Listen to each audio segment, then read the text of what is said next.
नमस्कार दोस्तों, स्वागत है आप सभी का biology by Sandeep Tandon YouTube education platform में। कैसे हैं आप सभी? आई होप सभी अच्छे ही होंगे और आपकी तैयारी भी बहुत ही शानदार चल रही होगी। नीट 2024 के लिए हम देख रहे थे बायोलॉजी के वन शॉट, यानी कि एक ही वीडियो में हम पूरा का पूरा चैप्टर डिस्कस कर रहे थे। और नेक्स्ट आज का जो हमारा चैप्टर है वो है इवोल्यूशन, यानी कि विकास।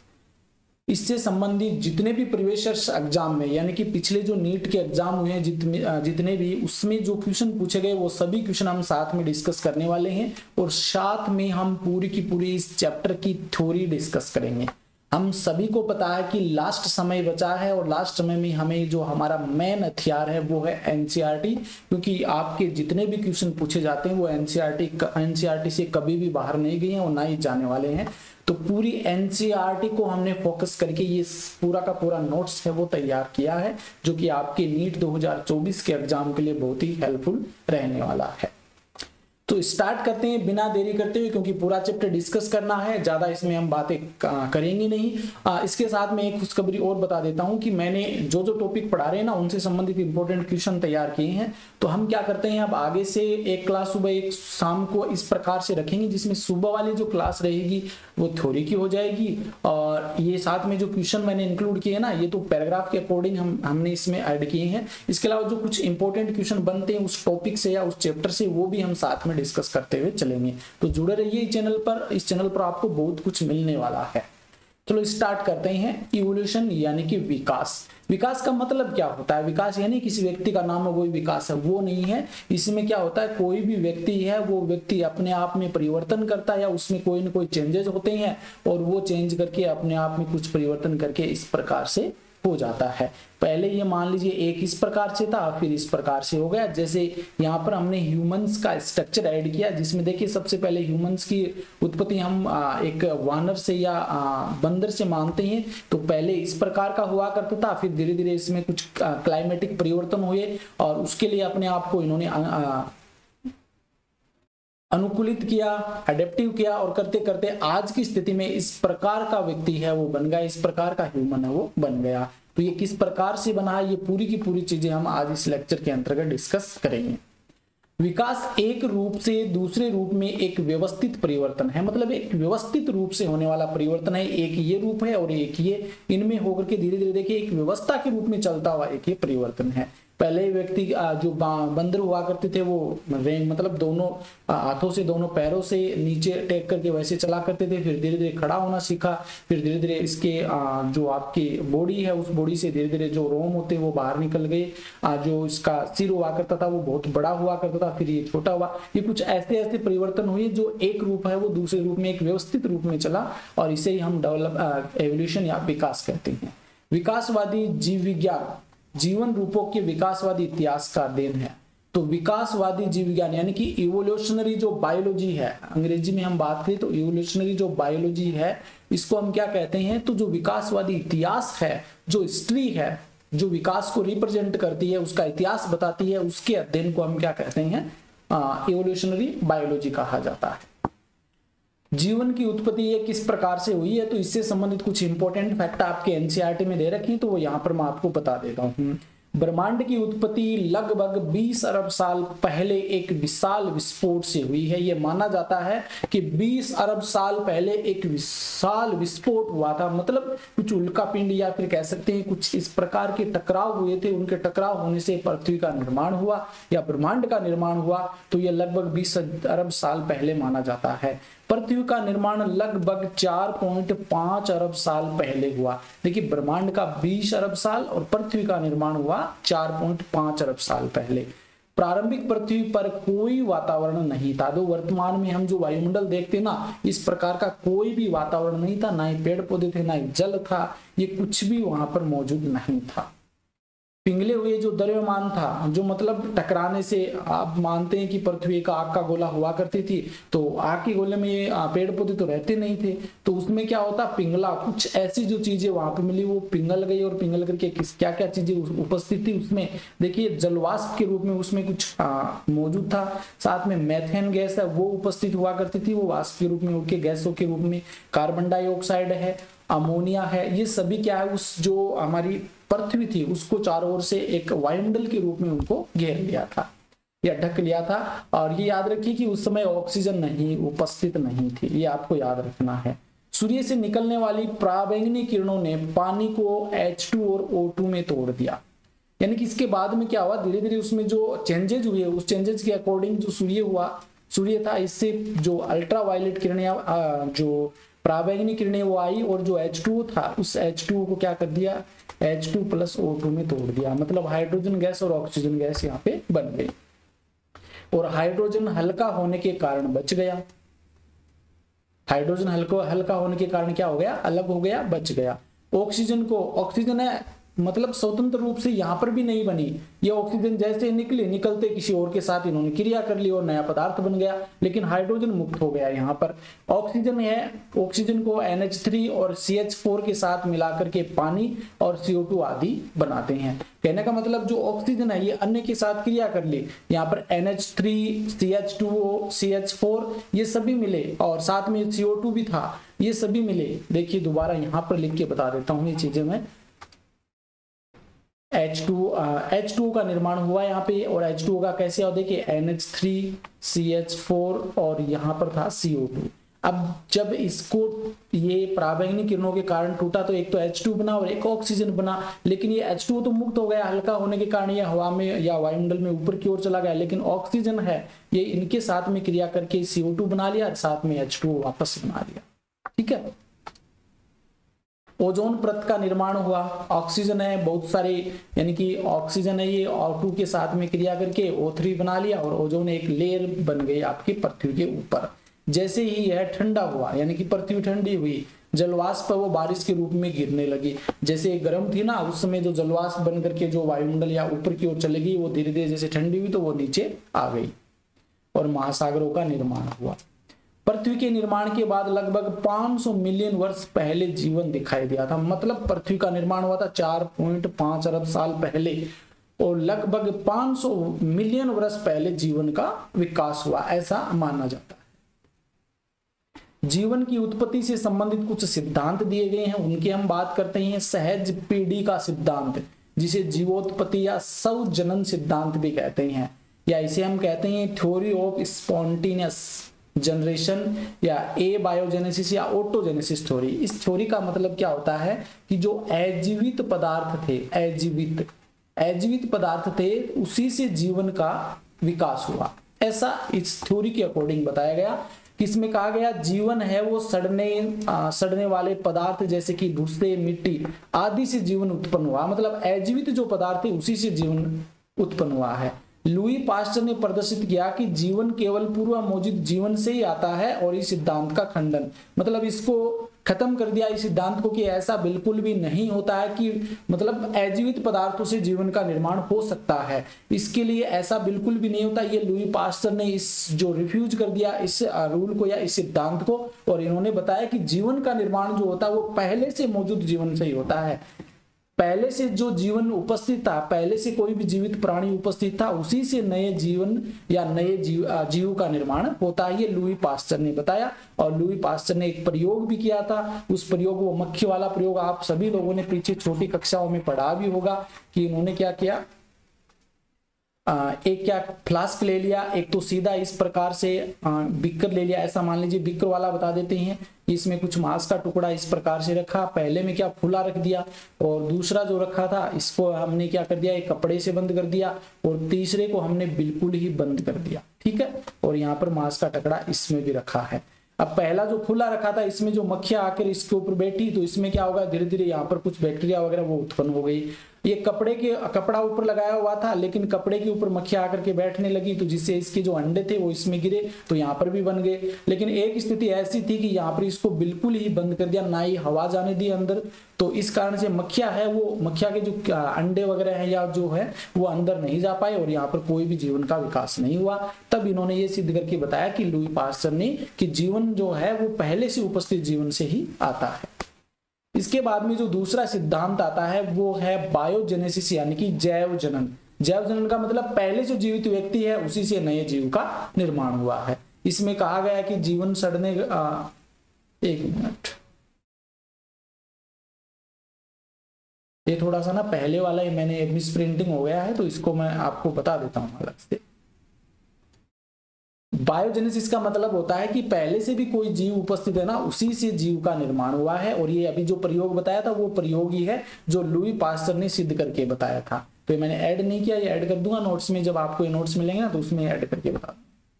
तीसरी जो थ्योरी आती है वो कॉस्मिक थ्योरी, पेंसपर्मिया का सिद्धांत, पेंसपर्मिया का सिद्धांत, ठीक है, कॉस्मिक थ्योरी या पेंसपर्मिया का सिद्धांत। इसमें कहा गया कि जीवन की इकाइयों बीजाणुओं को पृथ्वी सहित विभिन्न ग्रहों में स्थानांतरित कर दिया गया था। कहने का मतलब यह है इस सिद्धांत के अनुसार कि पूरी पृथ्वी है उसमें बहुत जगह ऐसी हैं जहां पर जीवन पाया जाता है, और जो स्पोर्स होते हैं, बीजाणु जो होते हैं, स्पोर्स, ये स्पोर्स जो होते हैं, ये पूरी जो ब्रह्मांड है उस ब्रह्मांड में जहां जहां पे जीवन था वहां पर बिखर गए, और इन्हीं स्पोर्स से फिर आगे जाकर के क्या बन गया, जीवन बन गया या जीव का निर्माण हो गया।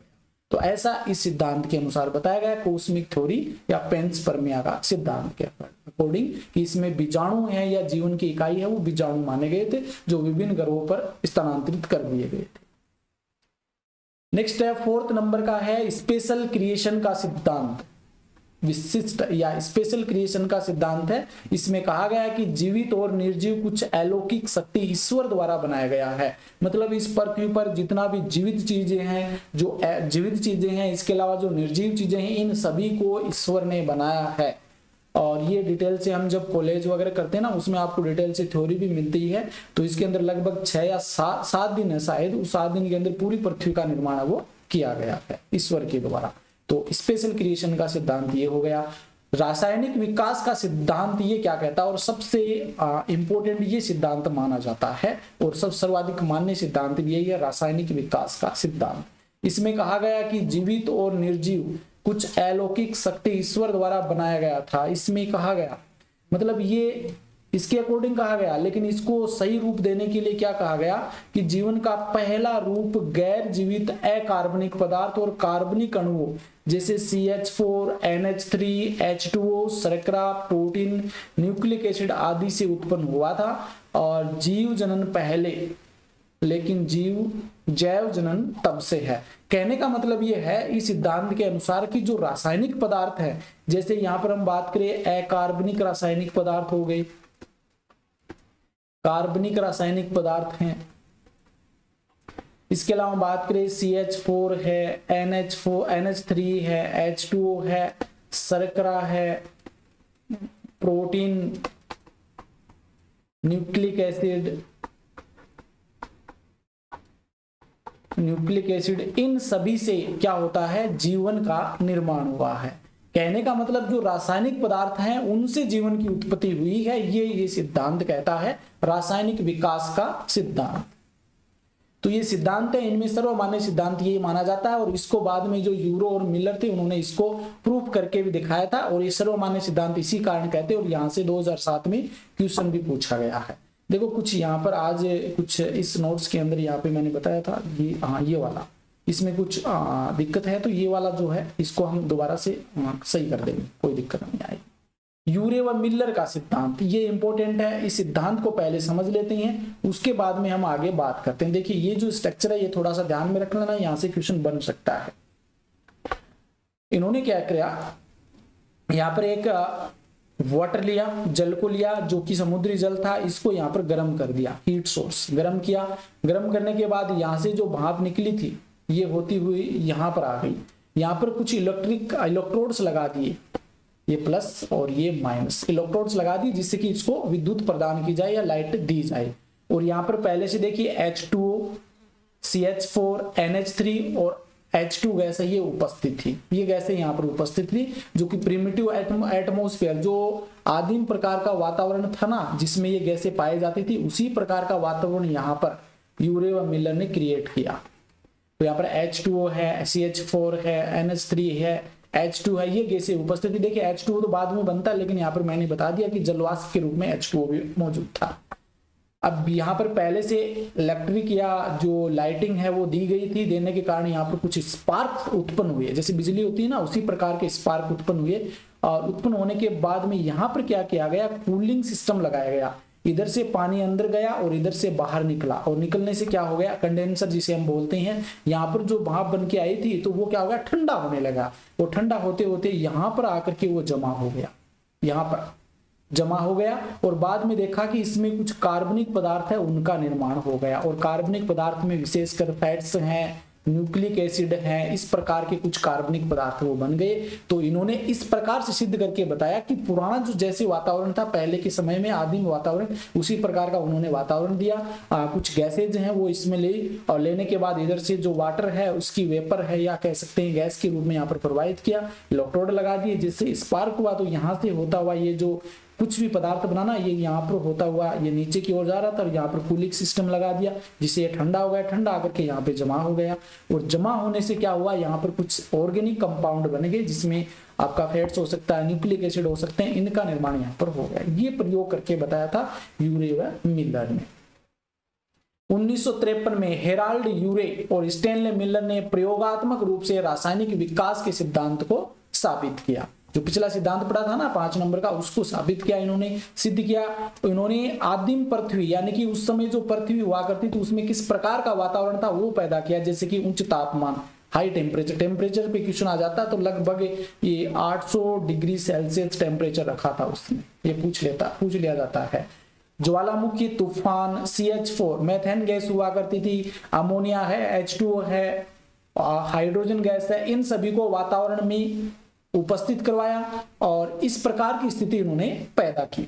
उन्होंने मेथेन, अमोनिया और H2 को 800 डिग्री सेल्सियस पर जलवाष्प वाले एक बंद फ्लास्क में विद्युत निर्वहन किया। मतलब एक बंद फ्लास्क में इन गैसेज को लिया और गैसेज को लेकर के वहां पर जो जलवाष्प थी उसका टेम्परेचर लगभग 800 डिग्री सेंटीग्रेड था, उसमें इसको प्रवाहित किया और उसमें विद्युत प्रवाहित की। ठीक है, इसका नतीजन रिजल्ट क्या निकला कि कुछ एमिनो एसिड यहां पर बन गए। एमिनो एसिड भी पूछ लिया जाता है, एमिनो एसिड पूछ लिया जाता है। एक तो ग्लाइसिन बना यहां पर, ग्लाइसिन, ठीक है, एक तो ग्लाइसिन बना, एक एस्पार्टिक एसिड बना, एस्पार्टिक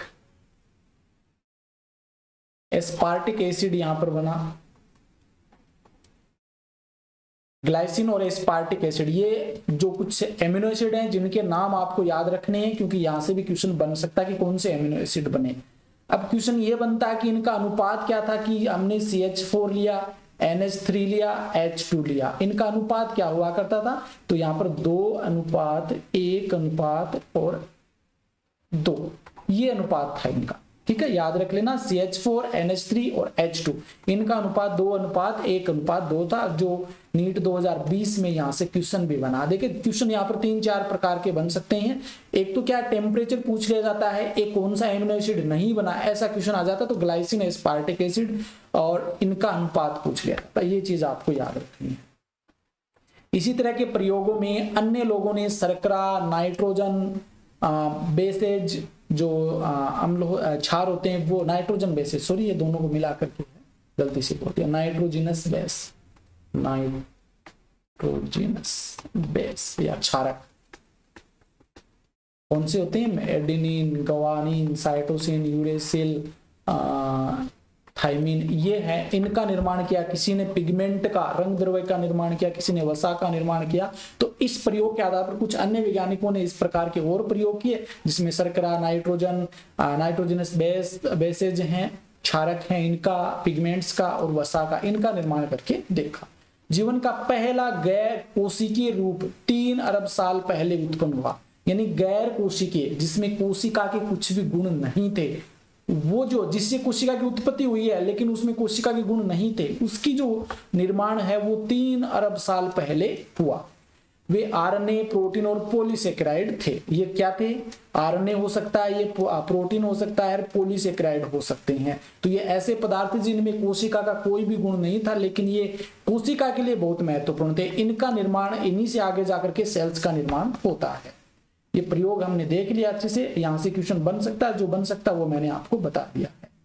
एविडेंस फॉर इवोल्यूशन, विकास के साक्ष्य क्या है, क्या एविडेंस है विकास के, तो जिसमें पहला जो आता है वो है पैलेंटोलॉजिकल एविडेंस, यानी कि पूरा पाषाणकालीन साक्ष्य, पूरा पाषाणकालीन साक्ष्य।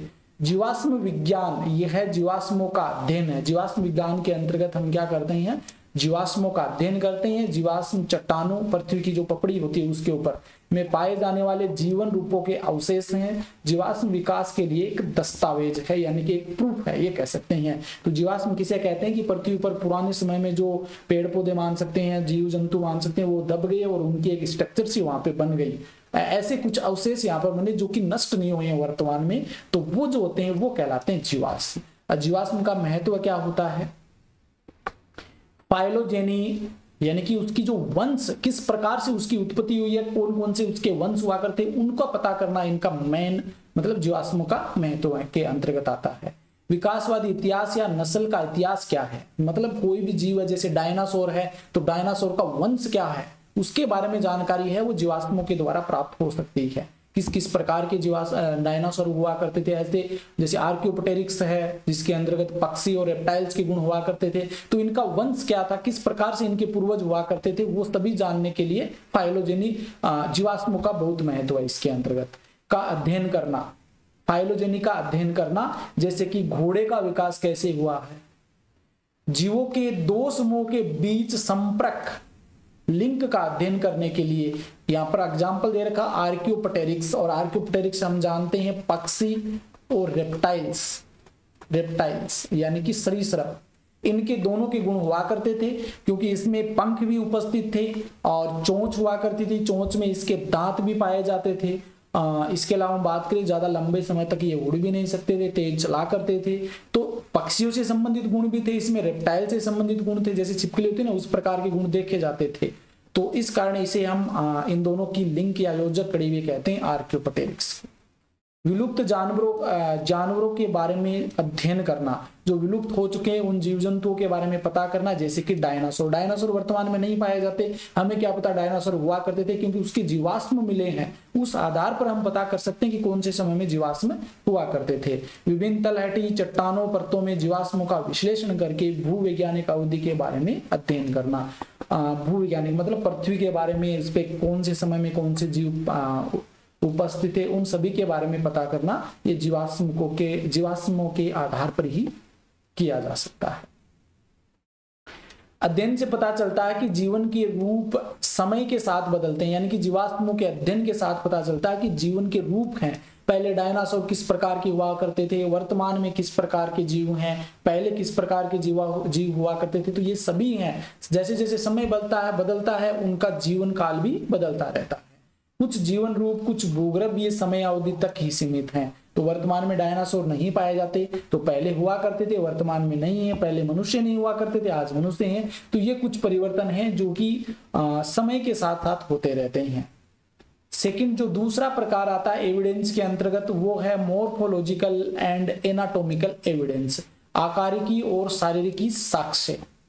तुलनात्मक शरीर रचना विज्ञान, आकृति विज्ञान से पता चलता है। तुलनात्मक शरीर रचना विज्ञान यानी कि शारीरिकी, और आकृति विज्ञान एनाटॉमिकल से पता चलता है कि जानवरों के विभिन्न रूपों में कुछ सामान्य संरचनात्मक विशेषता हुआ करती थी। यानी कि पहले जितने भी जीव पाए जाते थे उन सभी को मिलाकर देखें तो कुछ कॉमन कैरेक्टर है उनमें देखने को मिलते थे, जिनको हम इस प्रकार से समझ सकते हैं। जिसमें जो पहला जो आता है पॉइंट वो है होमोलोगस ऑर्गन, यानी कि समजातीय अंग। समजातीय अंग, ठीक है। समजातीय अंग संरचना और उत्पत्ति में समान होते हैं। वेरी वेरी इंपॉर्टेंट है, यहां से क्वेश्चन लगभग बनता है आपके हर एग्जाम में कि ये जो होते हैं ये संरचना में और उत्पत्ति में समान होते हैं। संरचना और उत्पत्ति में समान होते हैं, लेकिन इनके कार्य जो होते हैं ये भिन्न होते हैं, ये याद रखना। होमोलोगस ऑर्गन या समजातीय जो अंग होते हैं संरचना उत्पत्ति में समान होते हैं, लेकिन इनके कार्य भिन्न होते हैं, और इसी घटना को होमोलॉजी कहा जाता है। यहां से 2018 में क्वेश्चन पूछा जा चुका है। जैसे एग्जांपल देखिए मानव का हाथ, व्हेल के फ्लिपर्स, चमगादड़ के पंख, चीता का फोर लिम्स, आगे वाले जो पैर होते हैं वो, इन अग्रभागों के अलग अलग कार्य हैं लेकिन समान शारीरिक संरचनाएं हैं। सभी अलग अलग कार्य करते हैं। जैसे हमारे हाथ है तो हम किसी चीज को पकड़ने के लिए, कोई भी कार्य करने के लिए हम हाथों को काम में लेते हैं। व्हेल होती है तो ये पानी में रहती हैं, पानी में रहती है, इस कारण उनका शरीर पानी के अकॉर्डिंग या जल के अकॉर्डिंग डेवलप हो गया, और उसमें जो आगे वाले जो हाथ थे ना वो उनमें फ्लिपर्स बन गए, और वो फ्लिपर्स है उस रूप में काम में लेते हैं। चमगादड़ में है वो आगे वाले जो फोरलिम्स बोल दें तो वो किस में बदल गए, पंखों के रूप में रूपांतरित हो गए, क्योंकि वो उसको उड़ने में सहायता करते हैं। चित्ते जो होते हैं ये बहुत तेज दौड़ते हैं, कैट बिल्ली मान लीजिए या चित्ते मान लीजिए बहुत तेज दौड़ते हैं, तो दौड़ने के लिए इनको क्या, दौड़ने के अकॉर्डिंग उनके फोरलिम्स है वो डेवलप हो गए या उनमें रूपांतरित हो गए।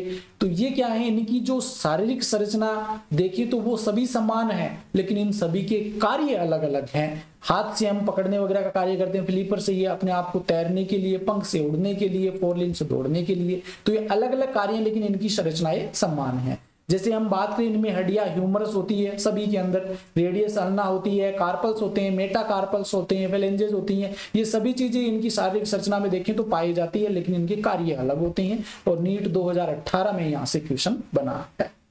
आगे इनके स्ट्रक्चर्स की हम बात करेंगे। होमोलॉजी, ब्रेन, हार्ट आदि में भी क्या है, होमोलॉजी देखी जा सकती है, समझाता या होमोलॉजी हम देख सकते हैं इनके अंतर्गत भी, ब्रेन में भी और हार्ट में भी।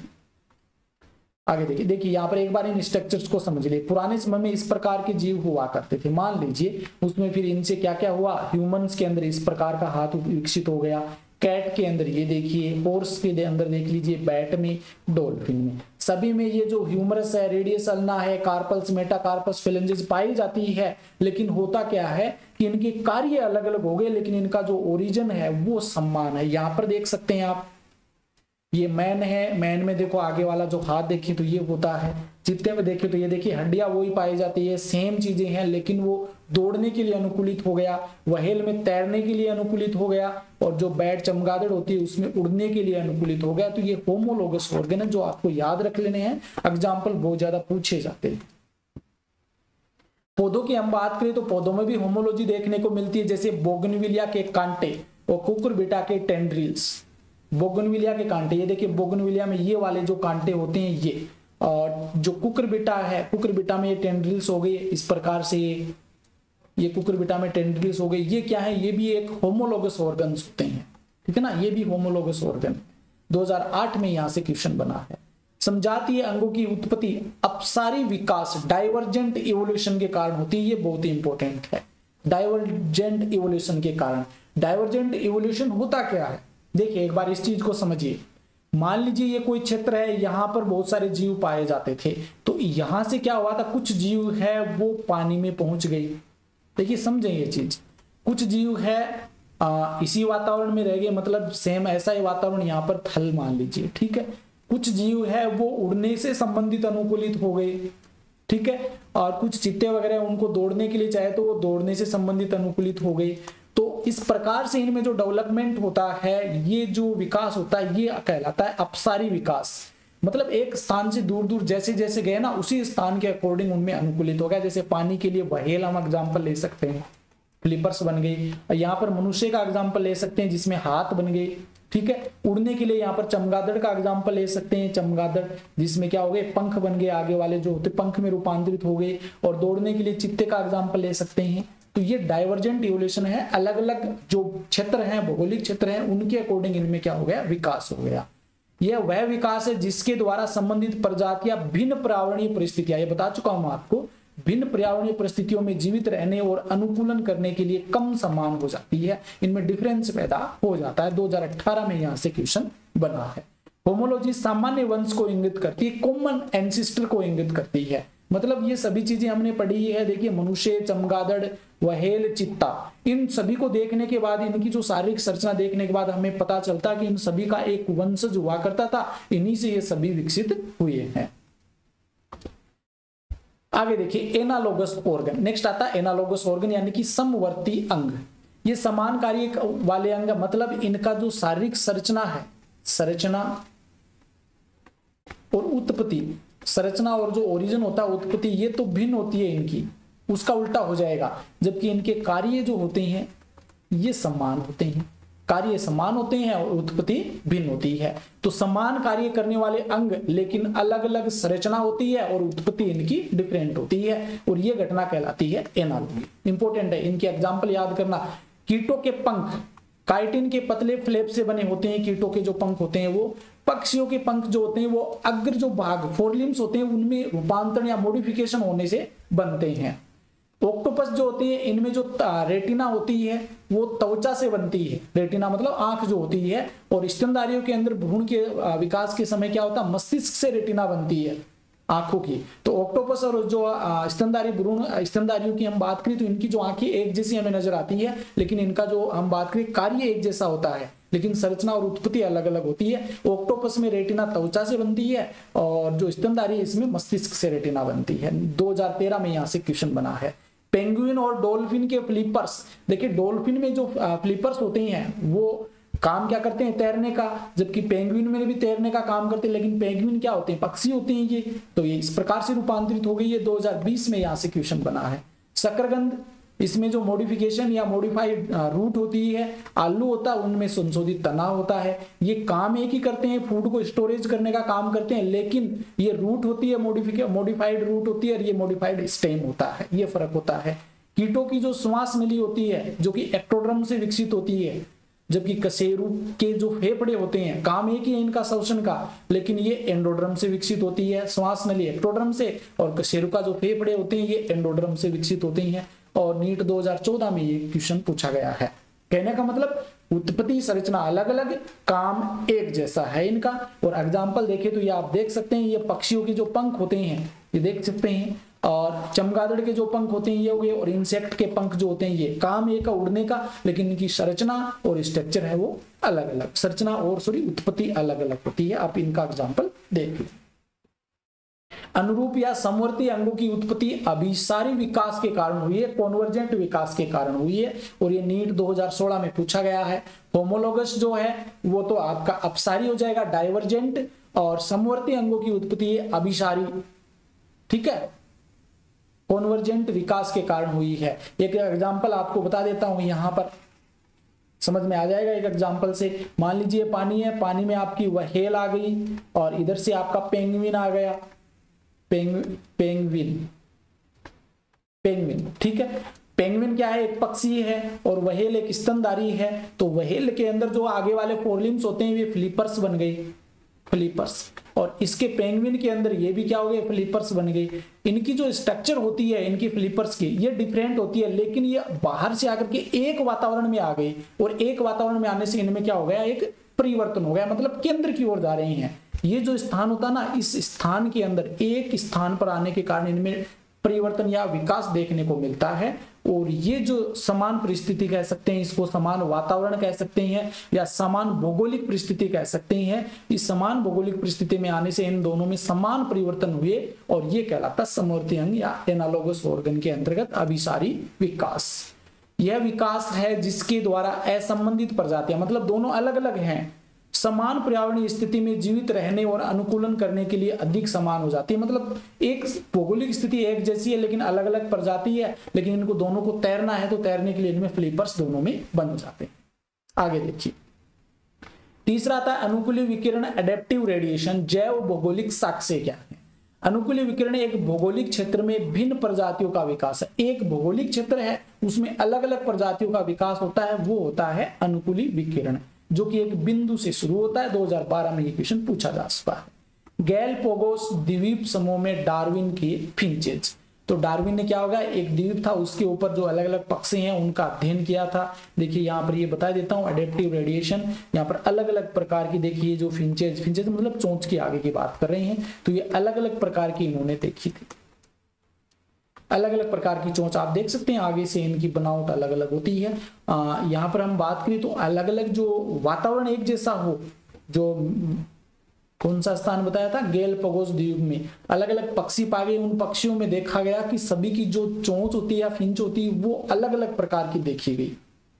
ऑस्ट्रेलियाई मार्सुपियल्स 2010 में यहाँ से क्वेश्चन पूछा गया है। ऑस्ट्रेलिया में अपरा स्तनधारी, ये सभी क्या है, ऑस्ट्रेलिया के अंतर्गत हम बात करें तो ये एक ही स्थान पे रहते हैं, एक भौगोलिक क्षेत्र में रहते हैं, लेकिन इनमें क्या होता है, अलग अलग प्रजातियां बन जाती है, अलग अलग इनमें परिवर्तन या विकास वो देखने को मिलता है। जब एक अलग भौगोलिक क्षेत्र में एक से अधिक अनुकूली विकिरण दिखाई देते हैं तो इसके परिणाम स्वरूप अभिसारी विकास होता है, जैसे कि ऑस्ट्रेलियाई मार्सुपियल्स या प्लेसेंटल स्तनधारी।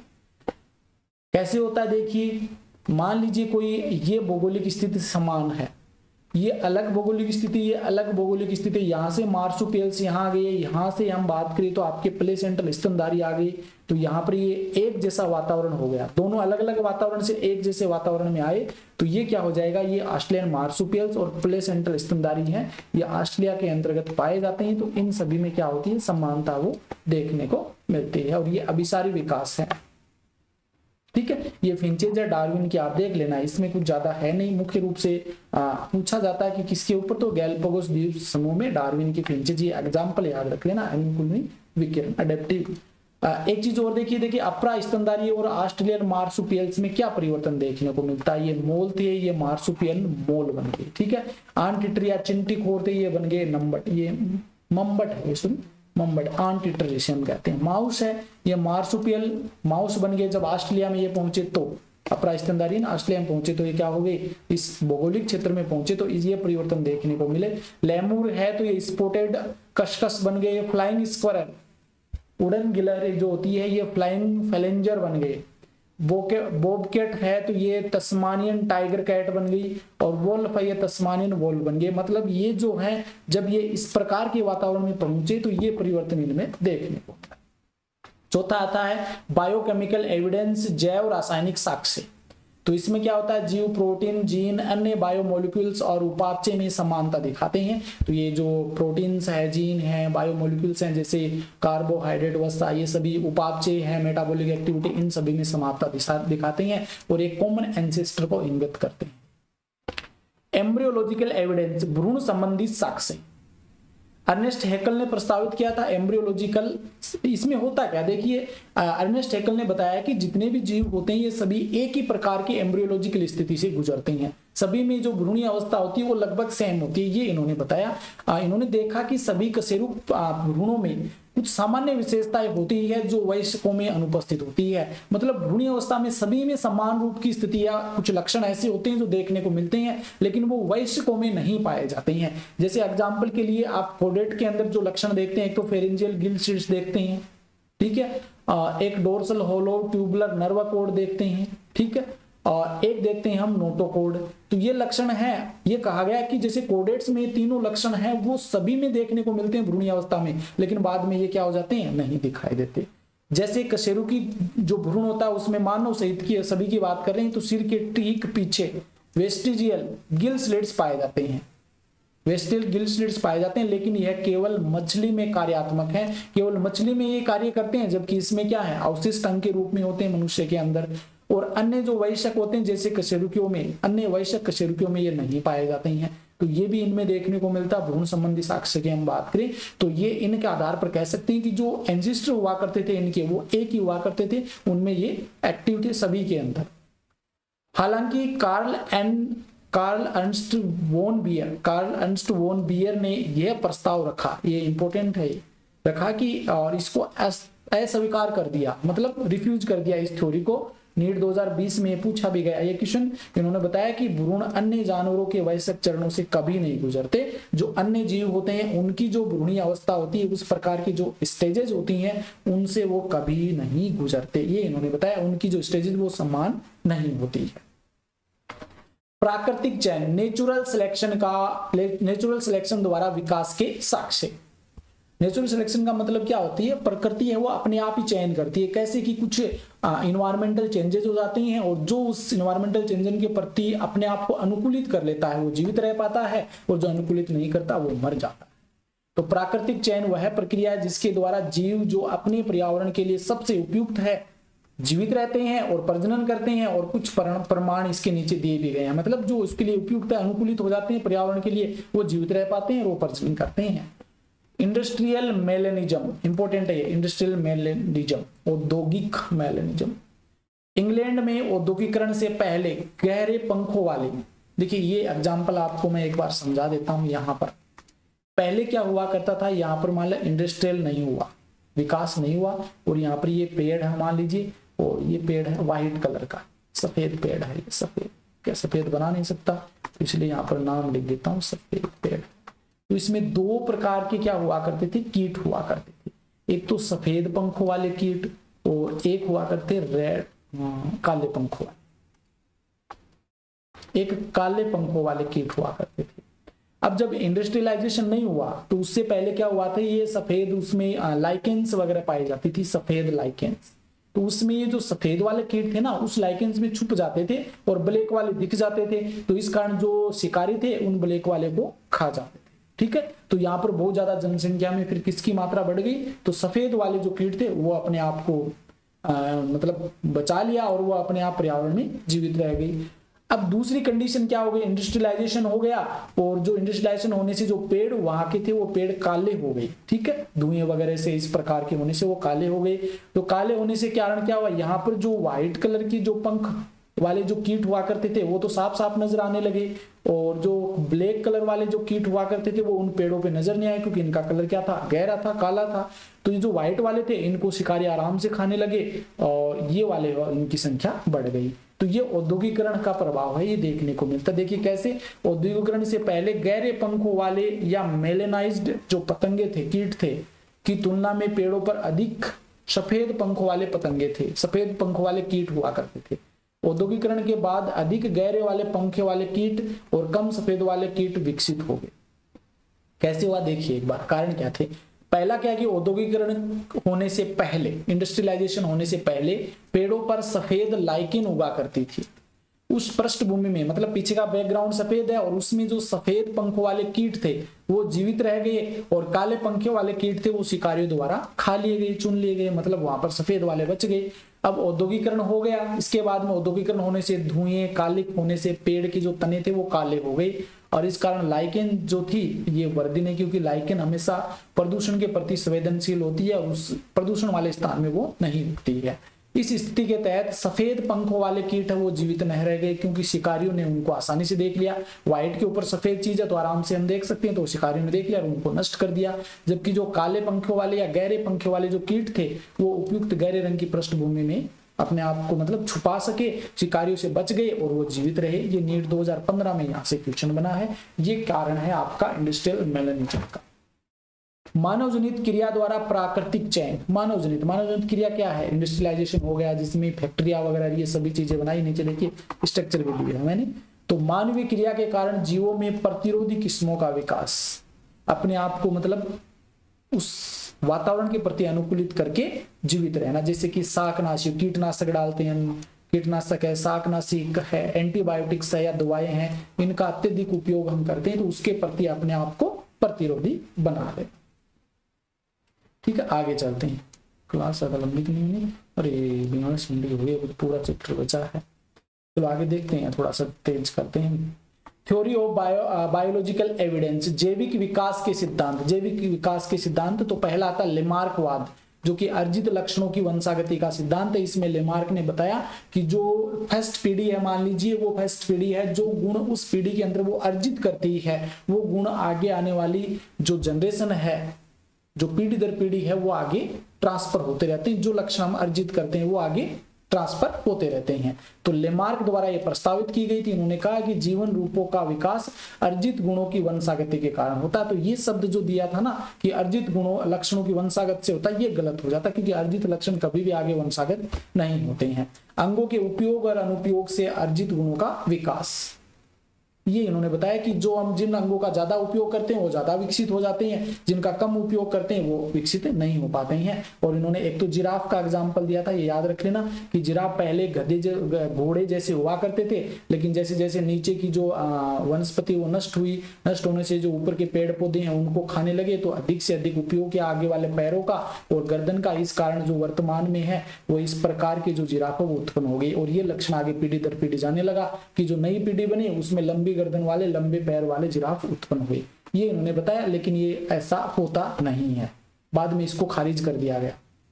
अंगों के कम उपयोग से विकास मतलब कम उपयोग, पहले ये बताया कि लेमार्क ने कि सांपों में पैर हुआ करते थे और इस पैरों का उन्होंने उपयोग नहीं किया जाता, इस कारण धीरे धीरे वो पैर समाप्त हो गए, नष्ट हो गई। तो ये अंगों के कम उपयोग से विकास बताया इन्होंने। इस सिद्धांत को समाप्त कर दिया गया क्योंकि यह सिद्ध हो गया कि लक्षण केवल जीन के माध्यम से विरासत में मिलते हैं, कि जो जीन में परिवर्तन होते हैं ना वो ही आगे जाकर के वंशागत होते हैं। अंगों के उपयोग का विकास, यानी कि जिराफ लंबी गर्दन पेड़ों पर चारे की पत्तियों को लगातार बढ़ने के कारण होती है और अर्जित लक्षण आने वाली पीढ़ी में वंशागत होते हैं। तो इस जो सिद्धांत था इसको रिफ्यूज कर दिया, रिफ्यूज डार्विन के द्वारा किया गया, क्योंकि इन्होंने बताया कि जीन जो होती है उसमें जो परिवर्तन होते हैं वो आगे ट्रांसफर होते हैं। अब डार्विनवाद, प्राकृतिक वर्ण का सिद्धांत इन्होंने दिया था, चार्ल्स डार्विन ने प्रतिपादित किया था इसे, और HMS बिगल नामक जहाज में समुद्री यात्रा करते समय या उस समय अवलोकन करके उसके ऊपर आधारित करके ये डार्विनवाद इन्होंने दिया था। अल्फ्रेड वेलेस थे, इन्होंने मलय द्वीप समूह पर काम करने वाले एक प्रकृतिवादी थे और इन्होंने भी यही निष्कर्ष निकाले। उस मलय द्वीप समूह पर काम किया इन्होंने और इनके रिजल्ट वही निकले जो डार्विन के निकले थे। Alfred Wallace. जनसंख्या पर थॉमस माल्थन के द्वारा कुछ लेख लिखे गए, उनको इन्होंने मुख्य आधार बनाया, उनसे ज्यादा प्रभावित हुए डार्विन। आगे देखिए, डार्विनवाद की दो प्रमुख अवधारणाएं। पहला है शाखाबद्ध वंश, ब्रांचिंग डेसेंट। इन्होंने बताया कि सभी जीव पिछले जीवन रूपों के संशोधित वर्षन है, मतलब पिछले जो जीव थे उनमें कुछ प्रकृति में जो परिवर्तन हुए उनके अकॉर्डिंग उनमें रूपांतरण हुआ और रूपांतरण होने से नए जीव बन गए। प्राकृतिक चयन, नेचुरल सिलेक्शन, किसी दिए गए माध्यम पर बढ़ने वाली एक जीवाणु कॉलोनी पर विचार करें, यदि माध्यम संरचना बदल दी जाए तो जनसंख्या का केवल एक हिस्सा ही नई स्थिति में जीवित रह पाता है। यह भिन्न जनसंख्या दूसरे से आगे निकल जाती है और नई प्रजाति के रूप में प्रकट होती है, यानी नई स्थिति में बी ए से बेहतर होती है। ये कैसे है, एक बार इसको समझ लेते हैं कि मान लीजिए यहाँ पर कोई जीव हमने ए रखा और बी रख दिया, ठीक है। अब क्या हुआ, वातावरण की कंडीशन बदली और कंडीशन बदलने से क्या हुआ, ये बी अपने आप को अनुकूलित कर लिया इस वातावरण के प्रति, लेकिन ये अनुकूलित नहीं कर पाया।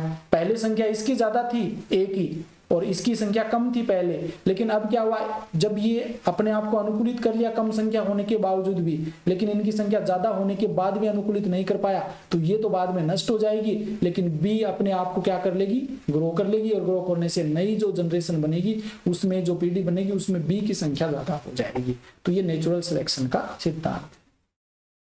प्राकृतिक चयन निम्नलिखित तथ्यों पर आधारित होता है। प्राकृतिक चयन, देखिए, वंशागत छोटे बदलाव यह जीवों के लिए या तो फायदेमंद है या हानिकारक हो सकते हैं। छोटे छोटे बदलाव होते हैं, बेनिफिट दे सकते हैं और हानिकारक भी हो सकते हैं। अति उत्पादन, अधिकांश प्रजनन के कारण जनसंख्या का आकार तेजी से बढ़ता, मतलब अत्यधिक उत्पादन हो जाए, जनसंख्या ज्यादा तेजी से बढ़े, तो उदाहरण के लिए जैसे बैक्टीरिया है वो अपने आप की आबादी बहुत ज्यादा बढ़ा देते हैं, तो ये भी इसका कारण हो सकता है। सीमित प्राकृतिक संसाधन मतलब बहुत ज्यादा जनसंख्या बढ़ गई लेकिन उनके लिए हम संसाधन उपयुक्त उपलब्ध नहीं करवा पाते हैं, जिस कारण से भी वो जनसंख्या में कमी आती है, वो अपने आप नष्ट हो जाते हैं।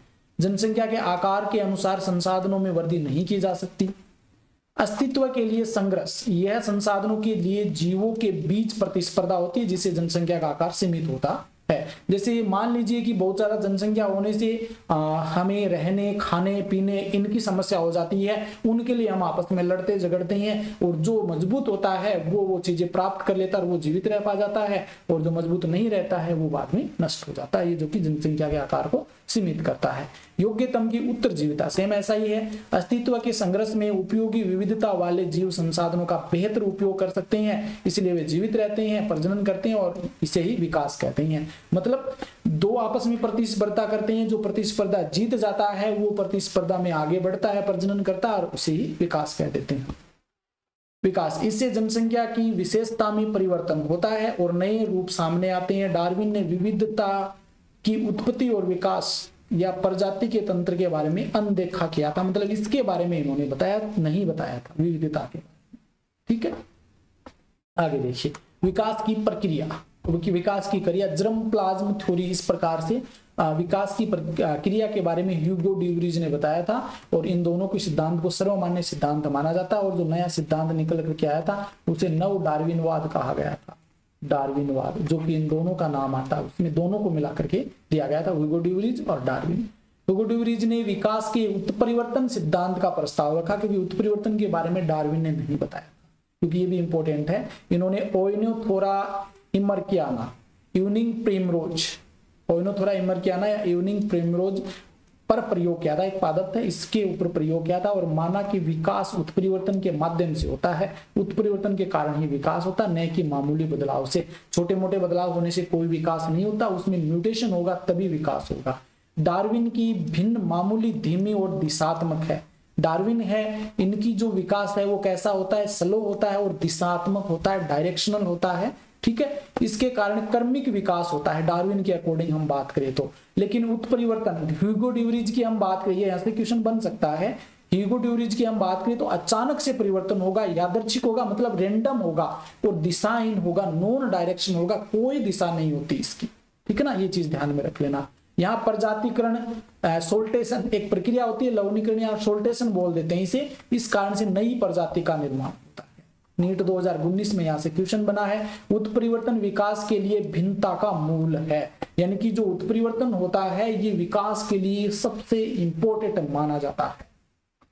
आगे देखिए, हार्डी-विनबर्ग लॉ क्या कहता है। इसमें कहा गया कि किसी आबादी में एलील, आवर्ती या अन्य विकासवादी प्रभावों की अनुपस्थिति में पीढ़ी दर पीढ़ी स्थिर और स्थिर बनी रहती है। मतलब जो आवर्ती होती है, जैसे जैसे पीढ़ी दर जाती है तो वो आवर्ती उनमें स्थिर या स्टेबल बनी रहती है। जीन पूल, किसी जनसंख्या में कुल जीन या उनके जो एलील होते हैं उनको हम जीन पूल कह लेते हैं, वो स्टेबल रहते हैं, हमेशा जो जीन पूल होते हैं वो स्टेबल रहते हैं। इसे आनुवांशिक संतुलन कहा जाता है, इक्विलिब्रियम। हार्डी-विनबर्ग इक्विलिब्रियम इसे हम कहते हैं। सभी एलील आवर्ती का योग है वो एक होता है। जैसे मान लीजिए यहाँ पर माने एग्जाम्पल के लिए एक द्विगुणित है, उसमें P और Q क्रमशः एलील A और कैपिटल A और स्मॉल a की आवर्तियां, जैसे कैपिटल A की आवर्ती है आपकी P और स्मॉल a की आवर्ती है Q, ठीक है। तो यहाँ पर डबल A दे रखा है, डबल कैपिटल A, इसकी आवर्ती क्या होगी, डबल दे रखा तो इसका स्क्वायर हो जाएगा P का। P क्या है, A की आवर्ती है तो इसका स्क्वायर कर देंगे, ये 2 है ना, तो यहाँ पर स्क्वायर हो जाएगा। अगर स्मॉल डबल A दे रखा है तो इसकी आवर्ती Q स्क्वायर हो जाएगी। अगर आपका कैपिटल A और स्मॉल a दे दिया तो इनके बीच में प्लस कर देंगे हम, प्लस हो जाएगा तो 2AA हो जाएगा, ये हो जाएगा, डबल हो जाएगा मल्टीप्लाई। ये नीट 2016 में यहाँ से क्वेश्चन पूछा गया, यहाँ से क्वेश्चन बन सकता है, जैसे P square plus 2PQ plus Q square बराबर 1, यहाँ पर किसी का भी मान पूछा जा सकता है, इस फॉर्मूले को याद रखें, ठीक है। इसलिए P square plus 2PQ plus Q square equal to 1, P plus Q का होल ट्वाइस, द्विपद विस्तार, ये कोष्टक में है, देख लेना, ठीक है ना। ये फॉर्मूला है, ये फॉर्मूला याद रख लेना, आपको नीट 2019 में यहाँ से क्वेश्चन बना ली है। एक आबादी में एलील की आवर्ती में परिवर्तन आनुवांशिक संतुलन में गड़बड़ी का कारण बनता है, यानी कि कोई भी एलील है उसकी आवर्ती में परिवर्तन हो जाए तो उसमें क्या हो जाएगा, आनुवांशिक संतुलन बिगड़ जाएगा और इसके कारण फिर क्या होता है, विकास होता है। यह है हार्डी-विनबर्ग लॉ। हार्डी-विनबर्ग संतुलन को प्रभावित करने वाले कारक क्या होते हैं, ये भी इंपॉर्टेंट है। कारकों से भी क्वेश्चन कई बार पूछा गया है, जिसमें पहला है जेनेटिक माइग्रेशन, जीन प्रवास, ठीक है। एक जनसंख्या से दूसरी जनसंख्या में जीन प्रवाह है, कोई भी, ये जनसंख्या A, ये B है, यहाँ से कोई जीव यहाँ चल गया, यहाँ से कोई जीव यहाँ गया, तो ये जीन का प्रवाह जो हो रहा ना, यही है जीन माइग्रेशन। यहाँ दोनों आबादी में जीन आवर्तियां बदलती है, अगर यहाँ से कोई जीव यहाँ गया तो यहाँ की आवर्ती बदल गई, और यहाँ से कोई जीव यहाँ चल गया तो यहाँ की भी आवर्ती बदल गई। अगर मान लीजिए एक ही कंडीशन हम लेते हैं, यहाँ से कोई जीव यहाँ चल गया तो यहाँ तो आवर्ती क्या हो जाएगी, बढ़ जाएगी, जबकि यहाँ पर आवर्ती कम हो जाएगी। यदि प्रवास कई बार होता है तो जीन का प्रवाह होता है। दूसरी जो देखिए जेनेटिक ड्रिफ्ट, जीन प्रवाह। जेनेटिक ड्रिफ्ट क्या होता है, आकस्मिक जीन प्रवाह के कारण आवर्ती में परिवर्तन होता है। मतलब कोई भी ये A है और ये B है, इसमें कोई जीव यहाँ चले गए तो इसमें आकस्मिक जो परिवर्तन होगा उसके कारण जीन का प्रभाव होगा। कभी कभी जनसंख्या नए नमूने में आवर्ती परिवर्तन इतना भिन्न होता है कि वे एक अलग प्रजाति बन जाती है। यहाँ से कोई जीव इस प्रकार से लगभग पूरे के पूरे चले जाते हैं और यहाँ पर अपने आप को एक नए प्रजाति का विकास कर लेते हैं, तो ये एक नई प्रजाति बन जाती है। बहुत ज्यादा भिन्नता देखने को मिले तब मूल बहती जनसंख्या संस्थापक जनसंख्या बन जाती है और प्रभाव को संस्थापक प्रभाव कहते हैं। मतलब ये संस्थापक प्रभाव क्या, फाउंडर पॉपुलेशन और फाउंडर इफेक्ट, ये दोनों याद रख लेना। ये फाउंडर पॉपुलेशन और फाउंडर इफेक्ट क्या होता है देखिए।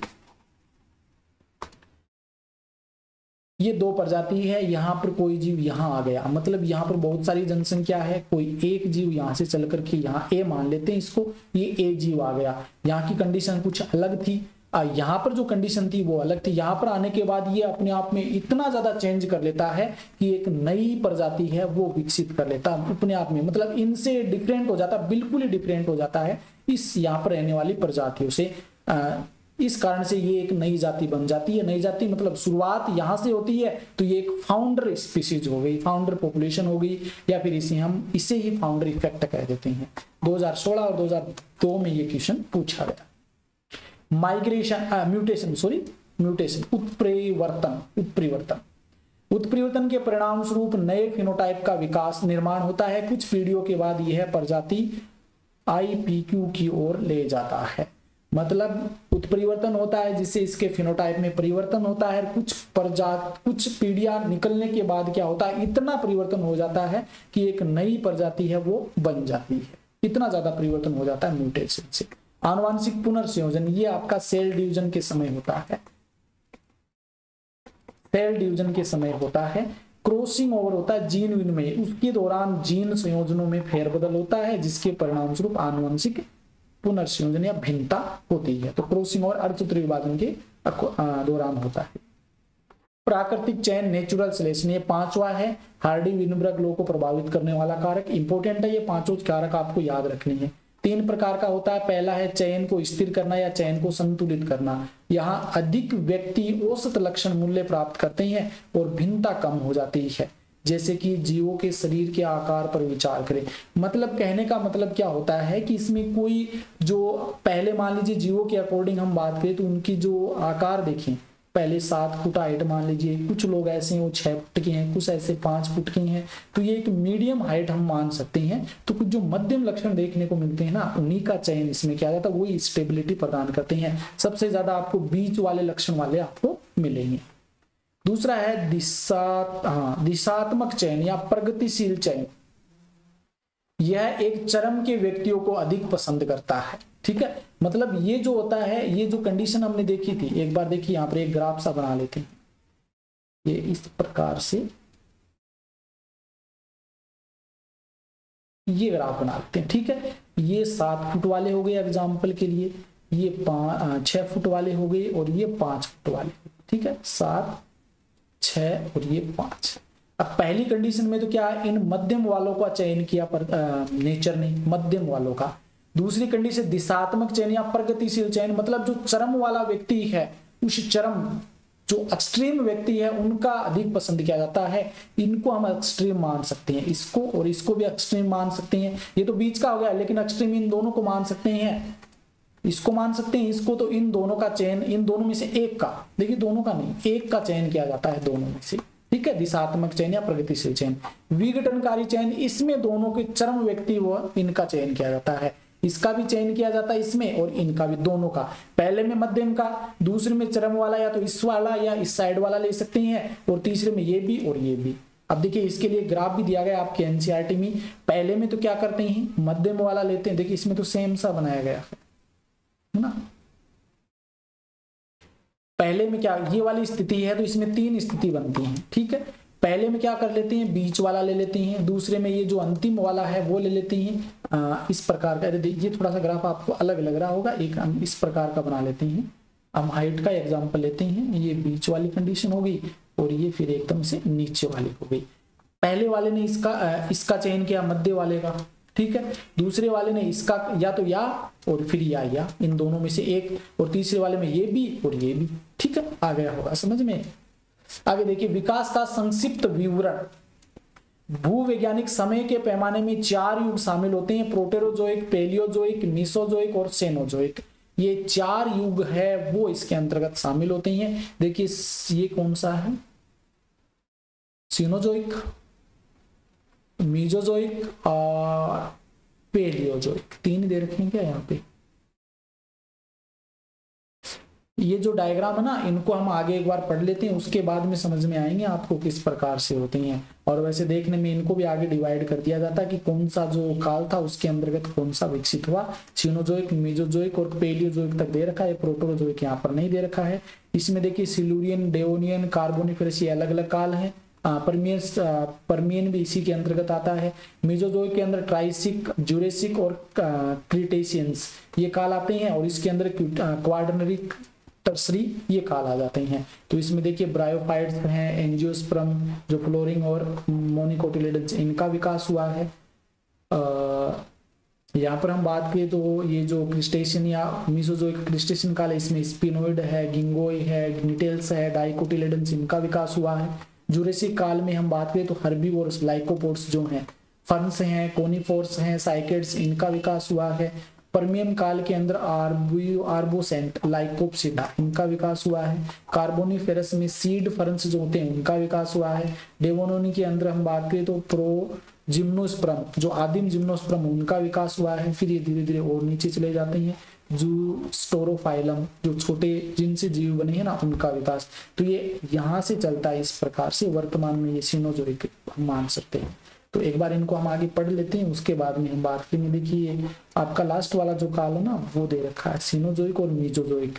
मेसोजोइक के अंदर कार्बोनिफेरस में हम बात करें तो ये देखिए ये वाले थे अर्ली रेप्टाइल्स जो कि एक्सटेंट हो चुकी हैं। फिर ये वाले परमियम काल में ये वाले आए। जुरासिक काल में जो डायनासोर्स की प्रजाति वो हो गई। फिर जुरासिक, क्रिस्टेशियंस, और इसके बाद में टर्सरी के अंदर डायनासोर हैं जो कि विलुप्त हो चुके हैं। और क्वार्टनरी जो काल है उसमें turtle, lizard, snakes, tortoise, crocodile, birds, mammals ये आपके क्वार्टरी काल में मिलते हैं। ठीक है, ये वर्तमान में ये चल रहा है। अब देखिए आगे प्रोटोजोइक युग 2500 से 541 मिलियन वर्ष पूर्व, ये MYA का मतलब मिलियन वर्ष पूर्व है। जीवन के पहले सेलुलर रूप, कोशिकीय रूप दिखाई दिए लगभग 2000 मिलियन वर्ष पहले। ठीक है, कुछ कोशिकाओं में दो को छोड़ने की क्षमता थी। ये 1 मिनट, दो क्या है, 1 मिनट रुकना, ये 2 क्या है, मुझे टाइपिंग मिस्टेक है क्या, एक बार देख के बता देता हूँ।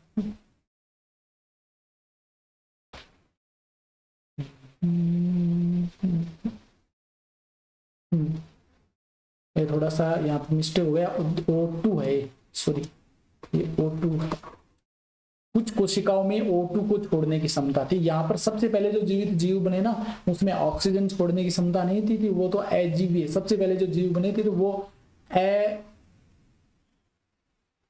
अवायवीय शोषण करने वाले जीव थे, मतलब बिना ऑक्सीजन के जीवित रहने वाले जीव थे। और फिर कुछ कोशिकाओं में ऑक्सीजन छोड़ने की क्षमता वो विकसित हो गई। इसके बाद में एकल कोशिका वाले जीव बहुकोशिकीय जीव बने थे। इस समय एकल कोशिका वाले थे जो कि अवायवीय, फिर वायवीय, और फिर एकल कोशिका से फिर बहुकोशिकीय जीव बने थे। ये प्रोटोजोइक युग की बात है। इसके बाद में आता है पेलियोजोइक युग जो 540 से 252 मिलियन वर्ष पूर्व है। फिर भारी जीवाणु कोशिकाओं से हल्के वायरस कणों को अलग करने के लिए कल्चर को सेंट्रीफ्यूज किया गया। इसकी 6 अवधियां थी, जिसमें कैम्ब्रियम 540 से 490 मिलियन वर्ष, जिसे हम आर्डोविशियन 440 से 443 मिलियन वर्ष, इसमें 6 अवधियां की बात कर रही हैं। और इसके बाद में सिल्यूरियन के अंदर 425 मिलियन ईयर्स पूर्व है। डेवोनियन काल 405 मिलियन वर्ष पूर्व है। कार्बोनिफेरस है 360 मिलियन वर्ष पूर्व, और परमियन ये 285 साल पूर्व है। तो 500 मिलियन वर्ष पूर्व की बात करें तो यहाँ पर अकशेरुकी जीवों का निर्माण हो गया, अकशेरुकी जीवों का। 450 मिलियन वर्ष पूर्व है पहले भूमि जीव यानी कि पौधे दिखाई दिए। 400 मिलियन वर्ष पूर्व है आर्थ्रोपोड्स ने भूमि पर आक्रमण किया। आर्थ्रोपोड्स जो जीव हैं वो भूमि पर उत्पन्न हो गई। 350 मिलियन वर्ष पूर्व बिना जबड़े वाले जो मछलियां हैं उनका विकास हुआ। मोटे और मजबूत पंख वाली मछलियां वो जमीन पर जा सकती है और पानी में जा सकती है। इस प्रकार की मछलियां यहाँ पर बनी। जिसे 1938 में दक्षिण अफ्रीका में एक कोलेकेंथ मछली जिसे हम लोबोफिन कहते हैं वो पकड़ी गई थी, जिसे विलुप्त माना जाता है। इस प्रकार की मछली थी जो पानी में भी जा सकती थी और जमीन पर भी जा सकती है। इस मछली को पहले हुबेचरो, आधुनिक दिन मेंढक वगैरह जो है, सेलामेंडर हैं, मेंढक वगैरह सेलामेंडर है, उनके पूर्वजों के रूप में माना जाता था। 320 मिलियन वर्ष पूर्व की बात की तो इसमें समुद्री खरपतवार है, कुछ पौधे मौजूद थे। उभयचर सरीसृपों के लिए विकसित हुए थे, मतलब सरीसृप है वो उभयचर से ही बने थे। वे मोटे खोल वाले अंडे देते थे जो दूध में नहीं सूखते थे। 320 मिलियन वर्ष पूर्व की बात है। विशालकाय फ्रंटेरिडोफाइट मौजूद थे इस समय, लेकिन वे सभी धीरे धीरे कोयले के भंडार के रूप में गिर गए थे, वो धीरे धीरे दब गए, जिसके कारण कोयले के भंडार बन गए थे। ये आपका कौन सा काल हो गया? पेलियोजोइक युग हो गया। आपको याद रखना पड़ेगा ये चीजें। तो फिर अब मीसोजोइक युग 252 से 66 मिलियन वर्ष पूर्व, सरीसृप युग इसे कहा जाता है।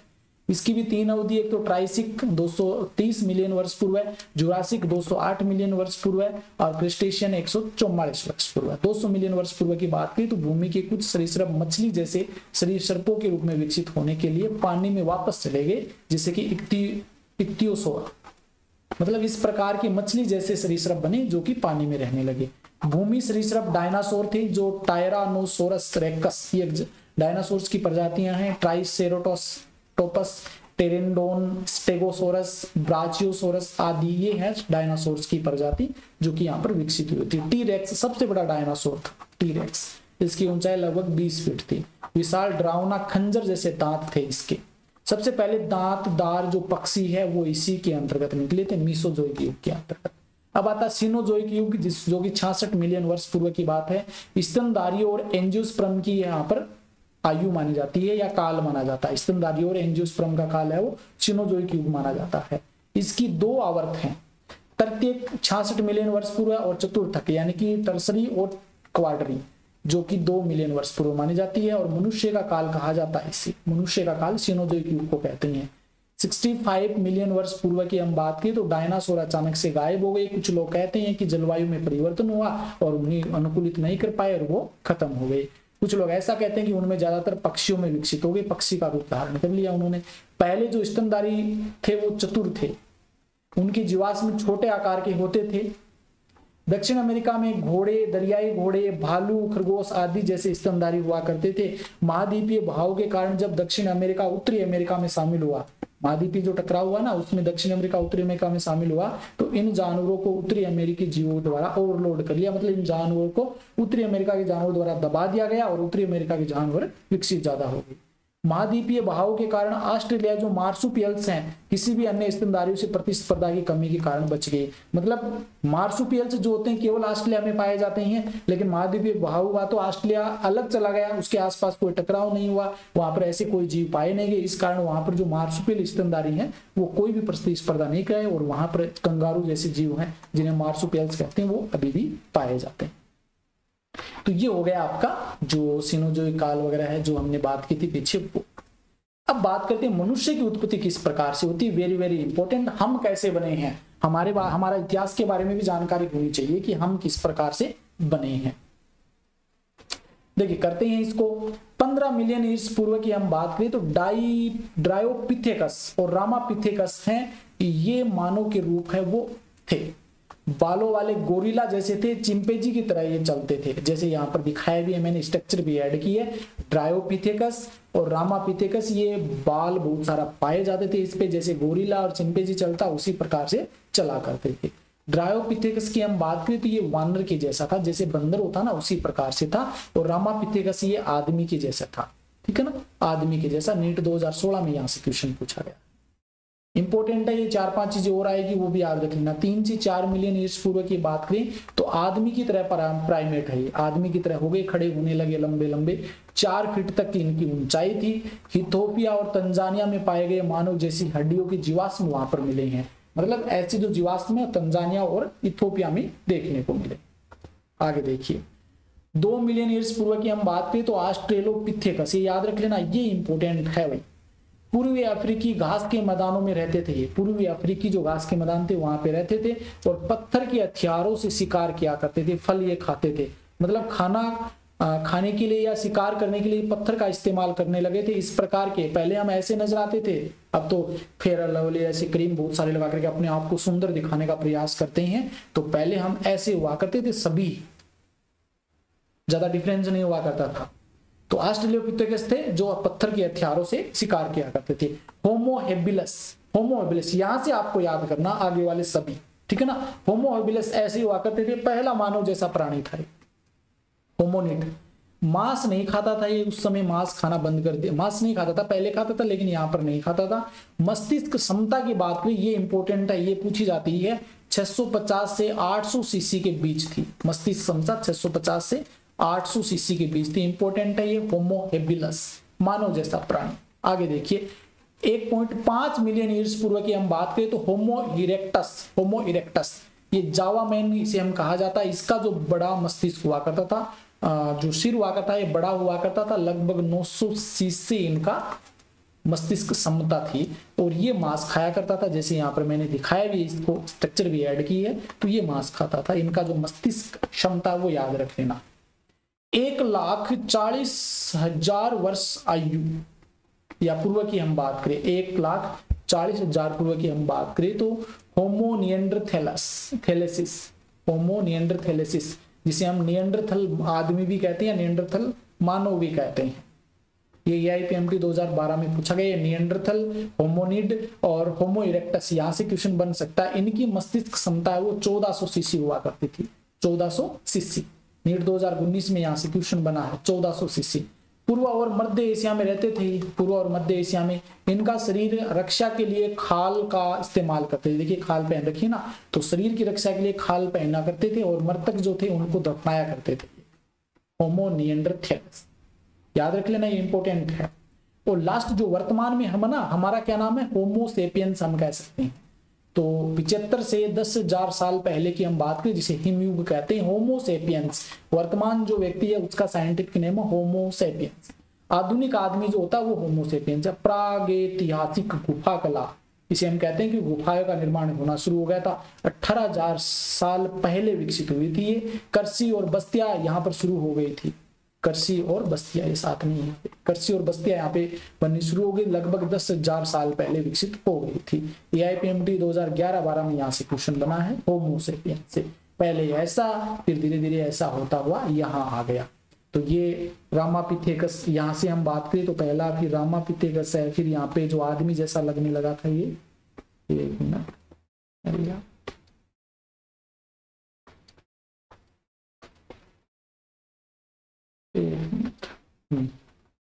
ये वाला होमोलिड, ये होमोलिड हो गया। इसके बाद में ये हो गया आपका